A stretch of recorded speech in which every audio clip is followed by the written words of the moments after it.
आदाब, मैं हूं सफदर रिजवी। आप देख रहे हैं लाइव एक्सप्रेस चैनल। आपसे गुजारिश है कि इस चैनल को सब्सक्राइब करें, लाइक करें, शेयर करें और कमेंट करें। अब देखें एक अहम खबर। क्या ये सही है कि देवबंदी, शिया, सुन्नी, बरेलवी आपस में बट गए हैं और अपने अपने मकसदों से हट गए हैं?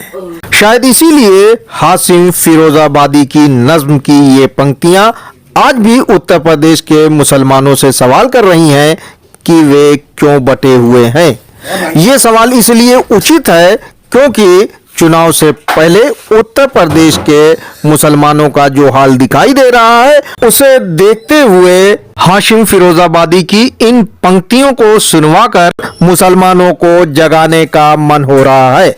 सुने पहले ये शेर, फिर करते हैं आगे की बात। देवबंदी, शिया, सुन्नी, बरेलवी में बट गए, अपने अपने मकसदों से इसीलिए हट गए।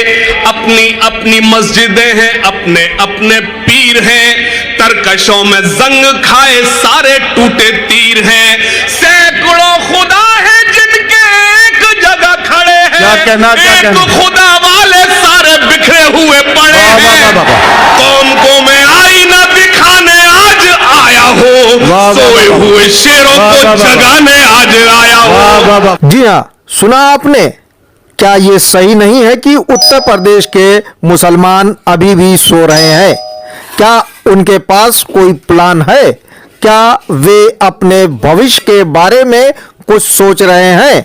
क्या वे एकजुट होने के लिए कुछ कर रहे हैं? इसका सीधा सा जवाब है नहीं। आज भी शिया नेता और धार्मिक नेता अपने में मस्त हैं।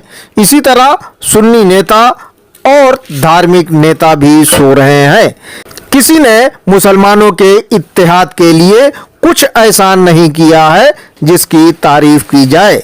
इसी वजह से मुसलमानों में न सिर्फ बेचैनी है, बल्कि उन्हें ऐसा लगता है कि उनके वोट बुरी तरह बट जाएंगे अगर मुस्लिम समाज ने चुनाव से पहले कोई रणनीति तैयार नहीं की।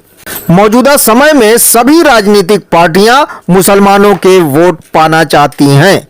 समाजवादी पार्टी के नेता अखिलेश यादव हो या कांग्रेस पार्टी की नेता प्रियंका गांधी, बसपा की नेता मायावती हो या AIMIM के नेता ओवैसी, आम आदमी पार्टी के नेता अरविंद केजरीवाल हो या भारतीय जनता पार्टी के नेता योगी आदित्यनाथ, सभी चाहते हैं कि उन्हें मुस्लिम वोट मिल जाए, लेकिन मुसलमानों के हित में कुछ भी कोई करने के लिए तैयार नहीं है। समाजवादी पार्टी के नेता अखिलेश को ऐसा लग रहा है कि उत्तर प्रदेश के सारे मुसलमान उनकी झोली में है। इस चुनाव में वे मुसलमानों के किसी भी नेता से ना तो बात कर रहे हैं, ना ही उसे अपने साथ बिठा रहे हैं। सच्चाई ये है कि मुस्लिम समाज का वोट पूरी तरह से समाजवादी पार्टी में नहीं जा रहा है। इसकी एक बड़ी वजह यह भी है कि सपा ने जिस तरह दूसरे समुदायों की बात की है, उस तरह से मुसलमानों की बात नहीं की। शायद उन्हें लगता है कि अगर वे मुसलमानों की बात करेंगे तो उनके दूसरे समुदायों के वोट पर असर पड़ेगा। अखिलेश की इसी कमी के कारण चाहकर भी पूरा मुस्लिम समाज उनकी पार्टी के पक्ष में नहीं है। उन्होंने अभी तक ये साफ नहीं किया है कि उनकी पार्टी सत्ता में आई तो मुसलमानों की दयनीय हालत सुधारने के लिए क्या करेगी। हालांकि कांग्रेस की हालत मुसलमानों के कारण ही खराब हुई है। शायद इसका एहसास कांग्रेस नेता प्रियंका गांधी और राहुल गांधी को भी है। इसके बावजूद वे मुस्लिम समाज से सीधी बात कर पाने में नाकाम है। प्रियंका गांधी के पास महिलाओं के उत्थान के लिए योजनाएं हैं, लेकिन मुस्लिम समाज के लिए नहीं। उन्होंने प्राथमिकता के आधार पर महिलाओं को टिकट भी बांटा, लेकिन मुस्लिम समाज के पक्ष में कोई दमदार बात नहीं की। कांग्रेस को भी लगता है कि इस चुनाव में मुसलमानों की बात नहीं करके हिंदुओं की बात करना उचित होगा। इन तमाम पार्टियों की ये सोच कितनी सही है ये समय ही बताएगा, लेकिन अभी जो बातें सामने आ रही हैं उससे ये अंदाजा लगाया जा सकता है कि इसके अच्छे नतीजे सामने नहीं आएंगे। शायद किसी पार्टी को मुस्लिम समाज का एक मुश्त वोट नहीं मिल पाएगा। अब बात करते हैं ऑल इंडिया मुस्लिम मजलिस इत्तेहादुल मुस्लिमीन यानी AIMIM की। इस पार्टी के नेता असदुद्दीन ओवैसी हैं। ओवैसी सिर्फ और सिर्फ मुसलमानों की बात करते हैं। वे अपनी पार्टी की मीटिंगों में सीधे सीधे मुसलमानों से जागने और सोचने की बात कहते हैं। शायद वे भी हाशिम फिरोजाबादी की तरह मुसलमानों को जगा रहे हैं, लेकिन शेरों के जरिए नहीं बल्कि अपनी दमदार तकरीर के जरिए। उनकी तकरीर का सार सुनना हो तो एक बार फिर हाशिम फिरोजाबादी के इन शेरों को सुने। एक खुदा वाले सारे बिखरे हुए पड़े हैं। जी हाँ, ओवैसी मुस्लिम समाज से यही कहते हैं कि देवबंदी, शिया, सुन्नी, बरेलवी सभी मुत्तहिद होकर उनकी पार्टी का समर्थन करें और उनकी पार्टी के उम्मीदवार को जिताएं। मुस्लिम समाज के लोग उन्हें मुस्लिम नेता भी मानते हैं और मुसलमानों का हमदर्द भी, लेकिन सच्चाई ये है कि वे उनकी पार्टी का समर्थन करने के लिए तैयार नहीं है। उनको लगता है कि उनकी पार्टी को वोट देने का मतलब है वोट को बेकार करना। ऐसा करके कुछ हासिल नहीं होगा, क्योंकि कोई भी उम्मीदवार सिर्फ और सिर्फ मुसलमानों के वोट से नहीं जीत सकता।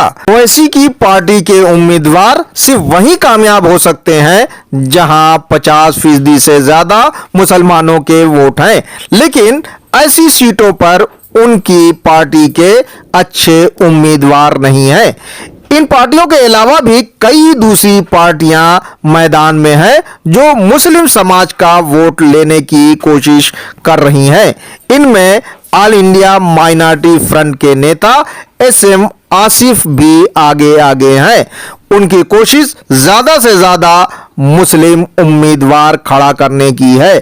उनकी पार्टी के दो नेता वारिस और अंजर चिराग लेकर पूरे उत्तर प्रदेश में उम्मीदवार ढूंढ रहे हैं। देखना है कितने उम्मीदवार ढूंढ पाने में सफल हों। इसी तरह पीस पार्टी, मौलाना तौकीर रजा की पार्टी और दूसरी पार्टियां भी हाथ पैर मार रही हैं।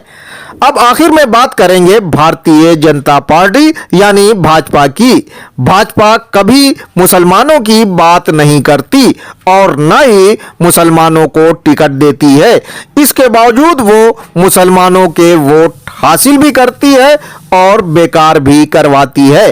अब आप पूछेंगे कि ये कैसे? जहां तक वोट लेने की बात है तो उसने मुस्लिम समाज के कुछ धार्मिक नेताओं को पाल रखा है, जिन्हें सुविधाएं देती है और समय आने पर उनसे काम लेती है। इन्हीं में मौलाना कल्बे जवाद, हबीब हैदर, सैफ अब्बास, आगा रूही, हमीदुल हसन, यासूब अब्बास वगैरह बहुत सारे लोग हैं। शिया समुदाय के ये लोग भले ही एकजुट होकर अपने समाज के लिए काम नहीं करें, लेकिन वे भाजपा के वफादार हैं, इसलिए थोड़ा बहुत वोट भाजपा को भी मिल जाता है। लेकिन इस बार मुसलमान इन सब से नाराज हैं। इस बारे में क्या कह रहे हैं सामाजिक कार्यकर्ता जमीर नकवी, सुने उनके विचार। उस तरफ से इस वार कर रहा है मौलवी। मौलवी का कोई कैरेक्टर समझ में नहीं आ रहा। अच्छा, मौलवी की वजह से अवाम भी जाहिर सी बात गुमराह हो रहा है। अवाम के भी नहीं समझ में आ रहा है कि भाई ओवैसी उसके फेवर में बोल रहे हैं या ओवैसी भाजपा से मिलकर बोल रहे हैं। अवाम ने ये तय कर लिया है कि अवाम खुद से अपने नेता चुनेगी। अवाम खुद समझदार है, अवाम के पास अक्ल है, वो अपना नेता चुनेगी और अपनी मर्जी से वोट करेगी। अब ये भी समझ लीजिए कि भाजपा किस तरह मुस्लिम वोटों को बेकार करवाती है और बंटवाती है। तो इसके लिए वो छोटी पार्टियों से मुस्लिम उम्मीदवार खड़े करवाती है जो मुसलमानों के थोड़े थोड़े वोट लेकर मुस्लिम वोटों को नकारा कर देते हैं। बहरहाल इस चुनाव में देवबंदी, शिया, सुन्नी, बरेलवी मुस्लिम नेता भले ही बेदार नहीं हुए हों, लेकिन मुस्लिम समाज के लोग बेदार हो रहे हैं। उनमें ये सोच पनप रही है कि उन्हें उन सीटों पर एकजुट हो जाना चाहिए और अपनी पसंद के उम्मीदवार को जिताना चाहिए जहां वे कुछ कर सकते हैं। ऐसा करने से जहां उनके वोट बेकार नहीं होंगे, वहीं उनके वोटों से जीतने वाला उम्मीदवार उनका एहसान मानेगा। शायद ये अच्छी सोच है और मुस्लिम वोटों के ठेकेदार बन गए धार्मिक नेताओं के मुंह पर करारा तमाचा भी। आपसे गुजारिश है कि इस चैनल को सब्सक्राइब करें, लाइक करें, शेयर करें और कमेंट करें।